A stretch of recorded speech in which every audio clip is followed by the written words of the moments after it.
MR cooking হাউসের নতুন recipe ভাজা পিঠে বানানোর জন্য 500 গ্রাম রাঙা আলু ভালোভাবে খোসা ছাড়িয়ে ধুয়ে নেব আর 1 বাটি মুগ ডাল প্রেসার কুকারে দিয়ে সেদ্ধ করে নেব। এবার ওই সেদ্ধটি অন্য একটি কড়াইয়ে দিয়ে তার মধ্যে সামান্য পরিমাণ গুড় দেব মিষ্টির জন্য। একবার ফুটিয়ে নামিয়ে ঠান্ডা করতে দেব।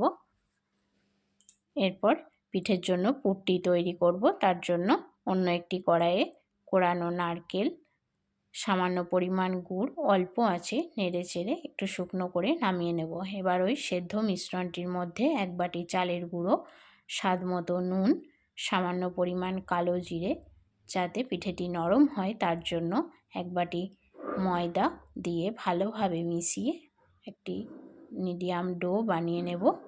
এরপর ওই ডো থেকে ছোট ছোট লেচি কেটে পুর দিয়ে পিঠেগুলি ভালোভাবে তৈরি করে নেব। এইভাবে সব পিঠেগুলি তৈরি হয়ে গেলে কড়াইয়ের মধ্যে বেশ খানিকটা সাদা তেল গরম করতে দেব। তেল গরম হয়ে এলে পিঠেগুলি দিয়ে অল্প আঁচে একটু লাল লাল করে ভেজে তুলে নেব। দারুণ স্বাদের হয় এই ভাজা পিঠে, আপনারা একবার অবশ্যই ট্রাই করে দেখবেন।